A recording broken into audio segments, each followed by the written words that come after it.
state your name and occupation, then state your question. I'm Sakina D'Souza, and I'm a Catholic. I believe Brother Yusuf was a Catholic before. I would like to ask him a simple question. He was brought up like a Catholic, but what made him change? Doesn't he believe that the Messiah is true, or did he ever feel that the religion, Catholic religion, has not brought up any Messiah and the Bible is false? I would like to just know what that means, because he said he was a Catholic before and now he has become a Muslim. What made you change? What was that storyline before? Doesn't he believe that there is a Messiah, or the Messiah had come, saved us, died on the cross? Thank you very much for a good question. I hate to disappoint you, but I wasn't a Catholic. But I was with a Catholic priest the night that he accepted Islam. And I asked him these questions you asked me. Because after all, I was still a Christian, a preacher in Christianity, and I wanted to know why my best friend, a Catholic priest, had converted. That's a pretty weird thing. A Catholic priest is not like a regular preacher in the Protestant religion. A Catholic priest has given up everything. He's given up his life to be a Catholic priest. When he enters into this realm, he's basically given away everything. He can't have a wife, he can't have children, obviously no grandchildren. He has no home, he just lives in a rectory or wherever they give him a place to stay. And he's sent wherever they tell him to go, do whatever he's told to do, and that's it. And he cannot disobey the Pope, otherwise they can kick him out of the religion, and if they do, he's excommunicated and he goes to hell forever. So how would a person like this want to become one of those Muslim terrorists? That's what I wanted to know. He explained in a very few beautiful words something that I came to learn for myself. He said that he was sincerely in the Catholic religion because he believed in God, that he had studied, his degree was in theology, and a part of the teaching that they as priests have is to study Islam. Every priest is forced to study Islam. Now you may not know that, but you can ask your priest and he'll confirm it. And when you study Islam, even when Islam is taught to you by somebody who hates Islam, as long as they don't corrupt it too far, you can still see the truth in Islam. A classical example happened to me just recently when I was in Saudi Arabia. A friend of mine, very old copy of one of the first Qurans ever translated to English by George Sale. George Sale hated Islam, he hated the Muslims, but when he translated the Quran to English, he was true to the text of the words. Although maybe not getting all the meaning, he certainly was true to the text of the words. I was shocked when I read it. Have you seen it? You know what I'm talking about? Amazing. And listen to this. George Bernard Shaw, for instance, is one of many, a long list of people who read this and realized the truth of Islam. When people see the truth of Islam, it can change them if they want to be guided. If they want the truth, it can change them. You might think, I'm a Catholic, I'll never be anything but a Catholic. But I'm going to ask you a question, and I want you to be honest. This is not for you to, start a debate, but just be honest. Was Jesus a Catholic?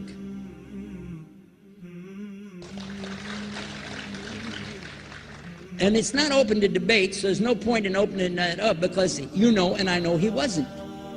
The Catholic Church was in business about 300 years before Jesus was born. It's on their website. Don't go like this. It's on their website. That's where I took it from.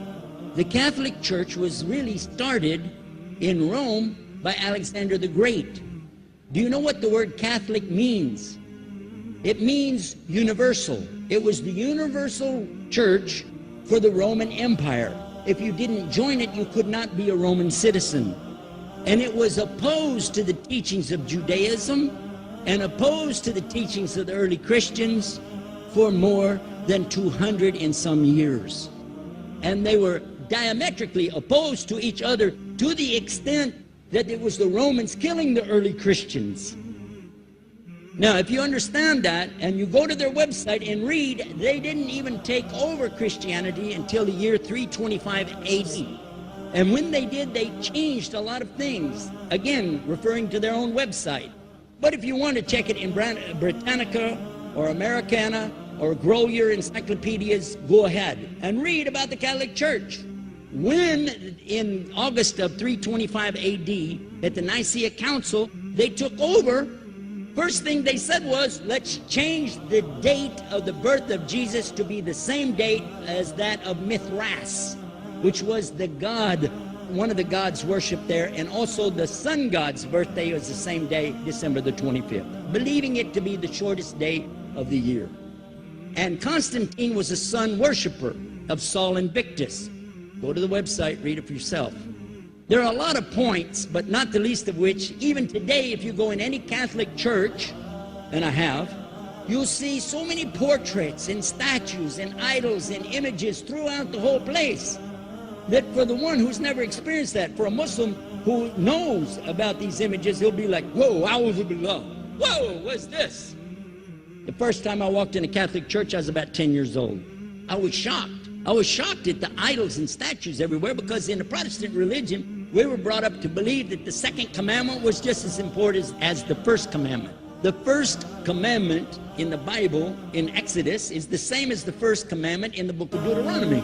It says, I'm the Lord your God that brought you out of the land of Egypt in the house of bondage. You know no other God beside me. Beside me there's no other gods.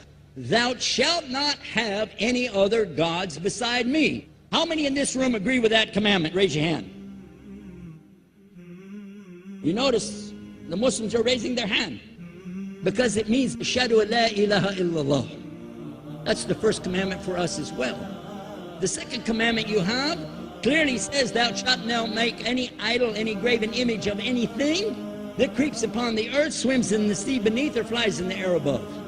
And I was sitting in a church one time, sitting there in the morning service, watching, the preacher talk, and, they go on and on and on, and sometimes you lose your train of thought. I was looking. Whoa! On the front of the podium, there was a fish. A fish. For the symbol, make you fishers of men. They had a fish. I said, whoa. Then I looked up above his head at the big stained glass window, and it had a dove, and he had the olive branch in his mouth. The dove is flying, the bird, I said, whoa. And then I look over here, and there's a cross with a man hanging on it. And I said, wow, they didn't miss a single one. They got them all. Something walking on the earth, something swimming in the sea beneath, something flying in the air above. So look at these two things. Clearly the first two of the 10 commandments, bang, bang, boom. Because if you said God is more than one, where did you get it from? When Jesus is talking to his own companions and they ask him, what's the greatest commandment? Mark 12:29. Clear. The greatest commandment is to know, O Israel, the Lord your God is one God. And you have to love him with all your heart, and all your mind, and all your strength. And this is no different from what Prophet Muhammad ﷺ was saying, the same thing to his people. Same thing I mentioned in the lecture. This is certainly for us the same. So what you see is Muslims practicing the commandments, and you see people claiming the commandments but practicing something else. And I have seen more converts from the Catholic Church than any other of the many sects of Christianity, and especially from the nuns, priests, and even an archbishop. And all of them are better than me. They still sacrifice their whole life to get the true message of Islam, not only to you, but to Muslims as well, because we all need to know about it. But thanks for a great question.